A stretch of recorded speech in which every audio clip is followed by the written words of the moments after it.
Good morning, students. Then we completed our last theory, AC generator, and also numericals based on AC generator. Okay. Now, जो बीच में हमने topic को बाकी रखा था, स्किप किया था, that is length law. Okay, वो यहां पे आपको दिखेगा. पूरा बोर्ड मैंने यहां पे कंप्लीट किया हुआ है. ओके, तो वो इसके लिए कि मैं आपको थोड़ा समझाने में ज्यादा फोकस करूंगा, तो मेरा लिखने में टाइम यहां पे कंजप्शन में ना हो, इसीलिए. ओके, तो बहुत मस्त थियरी है और एकदम इजी थियरी है लेंज लॉ. वो 3 मार्क्स के लिए कंसीडर की जा सकती है. ओके, और बहुत इजी थियरी है. यहां पे आपको देख के डरने की कोई जरूरत नहीं है. एक तो आप पहले तो डरना छोड़ दो. ओके, तो लेंज लॉ और उसके बेस हमारे पास इलस्ट्रेशन 4, 5 स्टेटमेंट के वाइज है 1 मार्क्स के लिए. ओके, और एक्सरसाइज नंबर 1 एंड 2 वो काम बाकी है, तो वो हमारा लेंज लॉ के बेस है. So this is the last topic of our chapter number 6, Lenz law. Okay, तो समझना है आपको ये पूरा. यहां पे कैलकुलेशन बेस कुछ भी नहीं है. लेंज लॉ के बेस न्यूमेरिकल्स भी कैलकुलेटिव नहीं है. ओके, तो आपको कॉन्सेप्ट आपको बराबर समझना पड़ेगा. ओके, तो लेंज लॉ के पहले हम एक नोट समझते हैं कि सोलेनॉइड की कॉइल में से करंट पास होता है. सोलेनॉइड कुछ ऐसे सिलिंड्रिकल शेप में, हेलिकल शेप में, उसके ऊपर ऐसे करंट कॉइलिंग का वाइंडिंग रहता है, जिसमें से करंट पास होता है. और करंट पास होता है तो वो मैग्नेटिक फील्ड जनरेट करता है. ओके, तो वो जो मैग्नेटिक फील्ड जनरेट करता है वो बार मैग्नेट भी करता है. तो उसके 2 पोल्स रहते हैं, north and south. Magnetic field north में से निकल के साउथ में जाता है, और inside the bar magnet magnetic field towards south to north. Okay, तो अगर आपके पास सोलेनॉइड हो, कंसिडर कि दिस इज सोलेनॉइड, और अगर इस साइड से देखोगे तो अगर इसमें से यहां पे करंट ऐसे पास हो रहा है, दैट इज क्लॉकवाइज. ओके, तो क्लॉकवाइज है, तो यहां पे मैग्नेटिक फील्ड का डायरेक्शन ऐसे क्लॉकवाइज है. तो using right hand thumb law ऐसे फिंगर्स ऐसे रोटेट होंगी, तो magnetic field towards this. Okay, और इस साइड से देखोगे तो ये डायरेक्शन आपको एंटी क्लॉकवाइज दिखेगी, opposite to the direction of clock. Anti clockwise दिखेगी. ओके, तो एंटी क्लॉकवाइज, तो ये ऐसे, तो मैग्नेटिक फील्ड लाइंस ऐसे, तो ऐसे मैग्नेटिक फील्ड लाइंस रहेगी ना. ओके, तो साउथ से नॉर्थ. ओके, तो जिसमें से करंट क्लॉकवाइज रहता है तो वो एंड क्लॉकवाइज रहता है. ओके, तो क्लॉकवाइज रहता है तो वो पोल साउथ रहेगा, और अगर एंटी क्लॉकवाइज रहता है तो वो पोल नॉर्थ पोल रहेगा. समझ में आया कि नहीं? समझ में आया कि नहीं? तो देखिए कि अगर इसमें से करंट अगर क्लॉकवाइज है तो ये साउथ पोल रहेगा, और अगर एंटी क्लॉकवाइज है करंट तो ये नॉर्थ पोल रहेगा. ओके, तो ये अगर आपको याद रखना हो तो कैसे याद रखते हो? तो देखो, ये क्लॉकवाइज है ना, तो क्लॉकवाइज है, तो हम south pole that is S for south pole, S हम ऐसे लिख सकते हैं, देखो ये एस है ना, देखो ये क्लॉकवाइज के हिसाब से ये एस होगा, ओके, तो ये साउथ पोल भी हैव करेगा, ओके, और एंटी क्लॉकवाइज है ऐसे करें, ओके, तो एंटी क्लॉकवाइज के लिए नॉर्थ पोल है, तो एन आप ऐसे लिखते हो, तो ये anti clockwise, N for anti clockwise हुआ, बराबर है, समझ में आया कि नहीं? ओके, तो ये जो कॉन्सेप्ट है वो आपका पहले क्लियर होना चाहिए। तो अगर करंट क्लॉकवाइज है, ओके, तो that is south pole, and anti clockwise है तो एंटी नॉर्थ पोल, ओके। तो अब हम देखेंगे लेंज लॉ, और यहां पे हम ये प्रूव करेंगे कि length law is the statement of, Lenz law का जो स्टेटमेंट है that is representation of conservation law of energy. तो वो कंजर्वेशन लॉ ऑफ एनर्जी आपने स्टडी किया था कि without applying work, without applying force, there will nothing be induced of current। तो वो हम देखेंगे। तो पहले हम स्टेटमेंट ऑफ लेंज लॉ देखेंगे, ओके। तो हमने इलेक्ट्रोमैग्नेटिक इंडक्शन में फैराडेज लॉ देखा।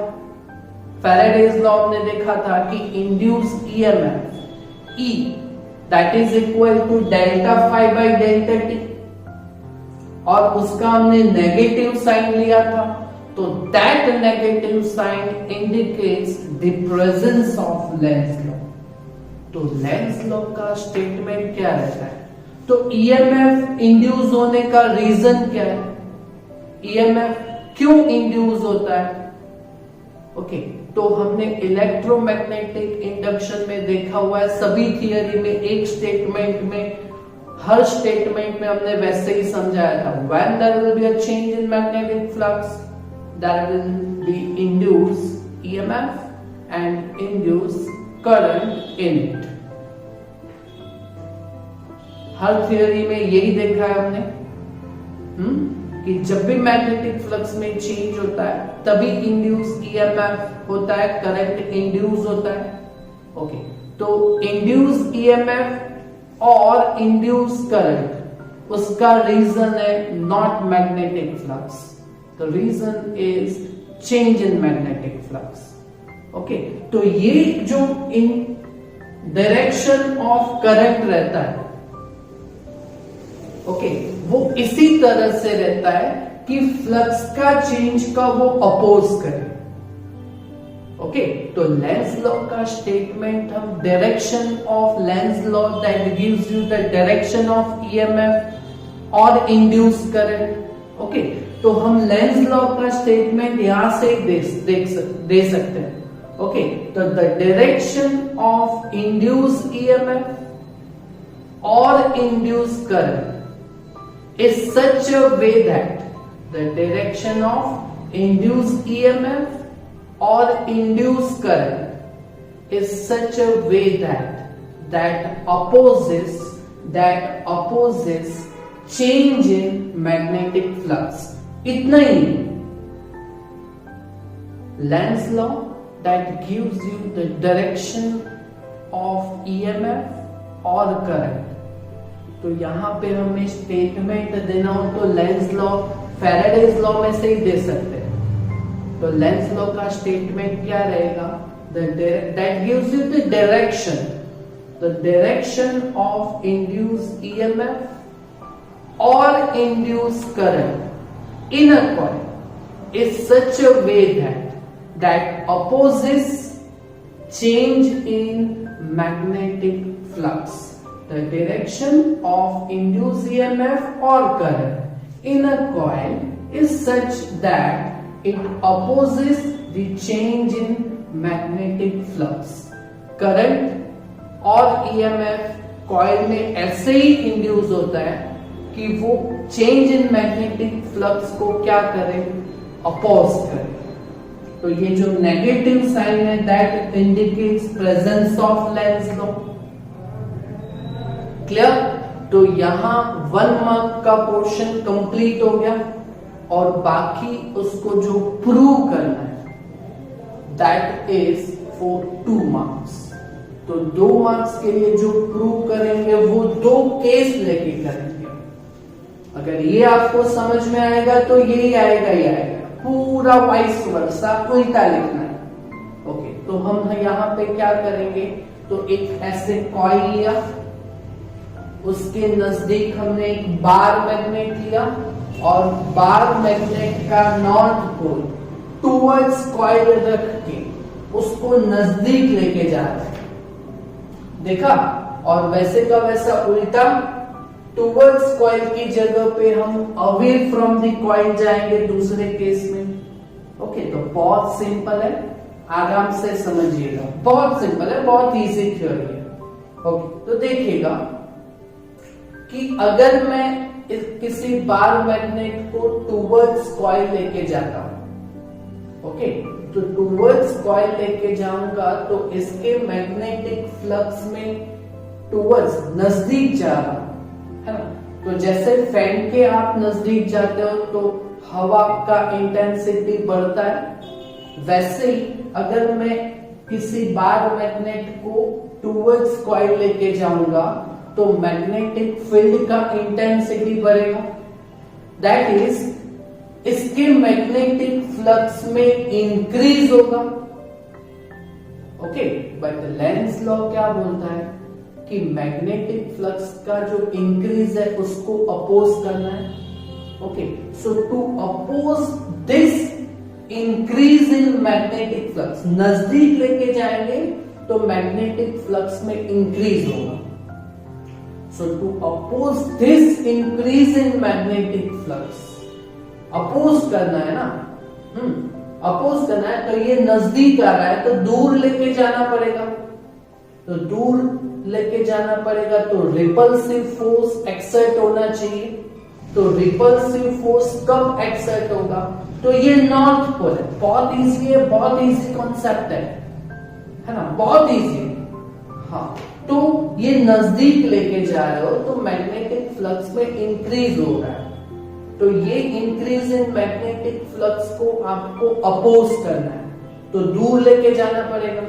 तो दूर कब जाएगा, तो यहाँ पे रिपल्सिव फोर्स एक्सर्ट होगा। तो ये नॉर्थ है, तो इसमें कौन सा, ये कॉइल का एंड कौन सा बिहेव करना चाहिए, तो ये अपोज करना है ना, दूर लेके जाना है। तो ये नॉर्थ है तो ये भी नॉर्थ ही बिहेव करना चाहिए, नॉर्थ पोल की तरफ। तो ये north, and for north, and for north, तो ये करंट का डायरेक्शन कौन सा हो गया यहाँ पे, एंड फॉर नॉर्थ, तो ये डायरेक्शन ऐसे हुआ। Okay, so that is anti clockwise, anti clockwise हुआ यहाँ पे, है ना। तो ये जो फेनोमेनन हुआ है यही यहाँ पे लिखना है। When the north pole of bar magnet is taken towards the coil, when north pole of bar magnet is taken towards the coil, there will be an increase in magnetic flux. Okay, link with the coil. Okay, so to oppose, Lenz law is to oppose this increase in magnetic flux. To oppose this increase in magnetic flux, इसको oppose करना है तो दूर लेके जाना है, तो this and pole है तो ये भी एंड पोल होना चाहिए। तो to oppose this increase in magnetic flux, coils behaves as north pole. To oppose this increase in magnetic flux, coil behaves end pole. So the direction of induced current will be anti-clockwise and pole anti-clockwise. Clear? Clear? वापस समझाता हूं कि when end pole of bar magnet is taken towards the coil, okay, so there will be an increase in magnetic flux. नजदीक लेके जाना है तो increase in magnetic flux, okay. तो इस magnetic flux को oppose करना है तो to oppose this magnetic flux, okay. तो oppose करना है तो दूर लेके जाना है ना, यहाँ पे नजदीक लेके आना है तो अपोज करने के लिए दूर लेके जाना पड़ेगा. तो रिपल्सिव फोर्स एक्सर्ट होना चाहिए. तो ये नॉर्थ पोल होगा तो ये रिपल्सिव आएगा, north north. Okay, so coil behaves as north pole. Okay, तो induce current that will be anti clockwise. As similar vice versa same statement यहां पे देंगे. बस क्या चेंज किया हुआ है हमने, यहां पे नजदीक नहीं जा रहा है, दूर जा रहा है. ओके, तो ये north pole of bar magnet, when a north pole of bar magnet is taken away from the coil. तो अगर अवे जाएंगे तो इसके मैग्नेटिक फ्लक्स में डिक्रीज होगा. Then there will be a decrease in magnetic flux linked with a coil. तो यहाँ पे डिक्रीज हो रहा है ना, दूर लेके जा रहा है तो डिक्रीज हो रहा है. तो हमें अपोज करना पड़ेगा. मतलब कि to oppose this decrease in magnetic flux हमें वापस नजदीक लेके आना पड़ेगा. तो ये नॉर्थ है तो नजदीक लेके आने के लिए यहाँ पे अट्रैक्शन लगाना पड़ेगा. तो ये नॉर्थ है तो ये पोल नॉर्थ एंड साउथ रहना चाहिए. तो अट्रैक्टिव होगा ना, दूर लेके जा रहा है ना, तो नजदीक लाना पड़ेगा अपोजिंग के लिए, है ना. तो ये नॉर्थ है तो ये behaves like S, south pole. तो एस कैसे रहता है? ओके, तो एस ऐसे ड्रॉ करते हैं. ओके, तो ये direction of current that is clockwise बना यहां पे. क्लियर? ओके, सो वापस यही सेम स्टेटमेंट यहां पे देंगे. When north pole of bar magnet is taken away from the coil, there will be a decrease in magnetic flux linked with the coil. Okay, so to oppose this decrease in magnetic flux, यहां पे नजदीक लाना पड़ेगा, attraction करना पड़ेगा. So to oppose this decrease in magnetic flux, है ना, coil behaves as south pole. क्योंकि ये नॉर्थ पोल है, अट्रैक्शन करना पड़ेगा तो ये साउथ पोल. तो coil behaves as south pole. Okay, so current induced in a coil will be clockwise. Okay, तो हमने यहां पे क्या किया हुआ है कि इंड्यूस करंट किया हुआ है. ओके, तो ये जो इंड्यूस करंट है वो किसकी वजह से यहां पे जनरेट किया हुआ है? तो आपने ऐसे नजदीक या दूर लेके जाके आपने वर्क किया हुआ है by external force against this attractive और रिपल्सिव फोर्स. ओके, तो यहां पे आपने जो वर्क किया है उसी की वजह से करंट इंड्यूस हुआ है. मैकेनिकल एनर्जी इलेक्ट्रिकल एनर्जी में कन्वर्ट हुआ है. तो बोलो conservation of law of energy यहां पे ओबे हुआ, है ना. Thus, we have to do work by external force. आपने यहाँ पे नजदीक दूर लेके जाके आपने वर्क किया हुआ है by external force, है ना, against this repulsive and attractive forces.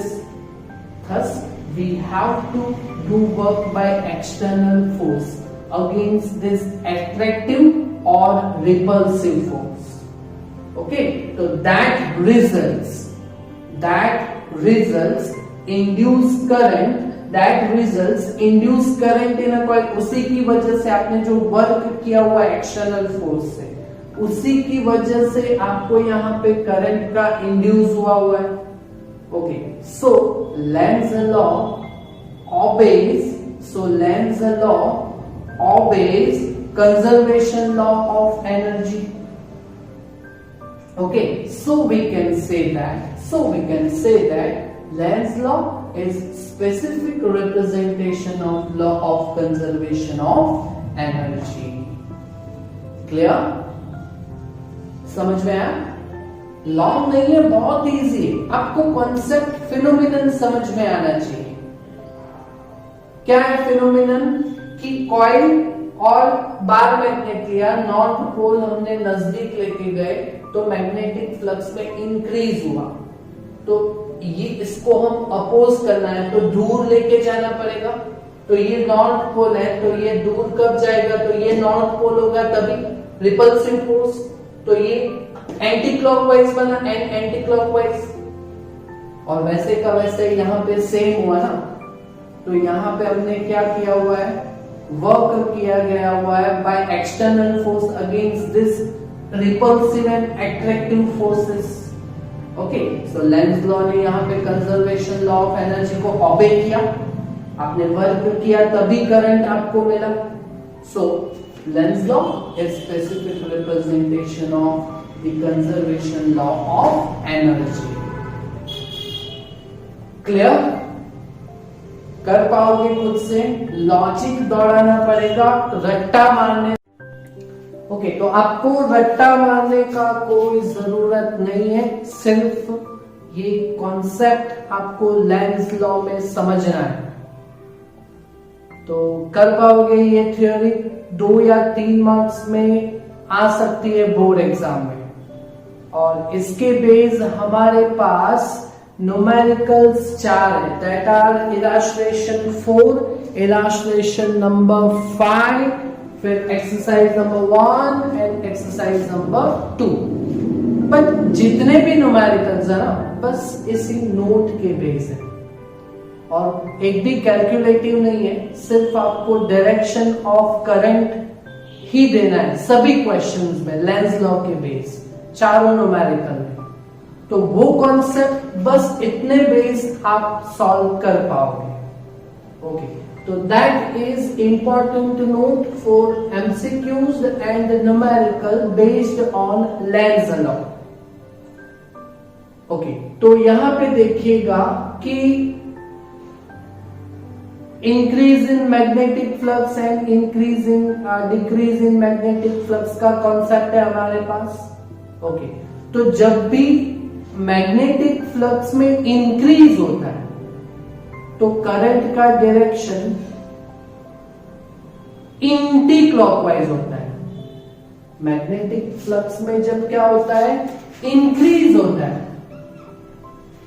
Magnetic flux में क्या होता है? जब इंक्रीज होता है तब करंट का जो डायरेक्शन होता है वो एंटी क्लॉकवाइज रहता है। कौन सा रहता है? एंटी क्लॉकवाइज रहता है। ये याद रहे, इसके हिसाब से मैं बोल रहा हूं कि मैग्नेटिक फ्लक्स में अगर इंक्रीज होता है तो करंट एंटी क्लॉकवाइज होता है। ओके, और उसका वाइस वर्सा कि जब मैग्नेटिक फ्लक्स में डिक्रीज होगा तो करंट का डायरेक्शन क्लॉकवाइज रहेगा। ओके, तो इसके बेस हमारे पास है इलस्ट्रेशन नंबर 4, बाकी के न्यूमेरिकल हम लास्ट सेशन में देखेंगे। Okay, so illustration number 4 for 3 diagrams which are given. आपको नंबर 1, 2 एंड 3 ऐसे 3 क्लोज लूप्स दी गई हुई है डायग्राम में, और इस डायग्राम में आपको डायरेक्शन ऑफ करंट जो इंड्यूस होता है वो हमें यहाँ पे पता करना है। Okay, so the question is give direction of induce current for closed loop shown in figure. Okay, तो यहाँ पे आपके पास फिगर है, ये क्रॉस है, वो मैग्नेटिक फील्ड है which is perpendicular to the plane, normal to the plane, inside और यहाँ पे 3 है। तो first close loop which is rectangular ABCD। Okay, तो इसमें आपको इंड्यूस करंट का डायरेक्शन आपको मालूम करना है। ओके, तो दैट इज फर्स्ट ABCD, ये जो रेक्टेंगुलर लूप है ना, ओके, उसको देखो यहाँ पे एरो दिया गया हुआ, देखो ये मतलब कि इस क्लोज लूप को मैग्नेटिक फील्ड के अंदर लाया गया हुआ है, इनसाइड मैग्नेटिक फील्ड के अंदर लाया गया हुआ है। ओके, मतलब कि मैग्नेटिक फ्लक्स में क्या हो रहा है, इंक्रीज हो रहा है। तो मैग्नेटिक फ्लक्स में अगर जो इंक्रीज होता है तो current will be anti clockwise रहेगा। Okay, so for first figure here closed loop 1 is taken inside the magnetic field. Okay, so अंदर लाया गया हुआ है तो मैग्नेटिक फ्लक्स क्या होगा, इंक्रीज होगा। और अगर मैग्नेटिक फ्लक्स इंक्रीज होगा तो current will be increase, anti clockwise रहेगा, एंटी क्लॉकवाइज रहेगा। समझ में आया क्या ये? हाँ, एक लाइन में सभी के आंसर्स लिखने हैं। Okay, number 2, this is a triangle close loop ABC। Okay, और इसका एरो देखिए इस साइड पे, मतलब कि वो मैग्नेटिक फील्ड से आउटसाइड लेके जा रहे हैं हम यहाँ पे। ओके, तो आउटसाइड लेके जाओगे तो आप आउटसाइड लेके जाओगे तो मैग्नेटिक फ्लक्स में डिक्रीज होगा, और मैग्नेटिक फ्लक्स में अगर डिक्रीज होगा तो फिर वो करंट क्लॉकवाइज रहेगा। ओके, तो here close loop 2 is taken outside, so magnetic flux that will be magnetic flux decreases.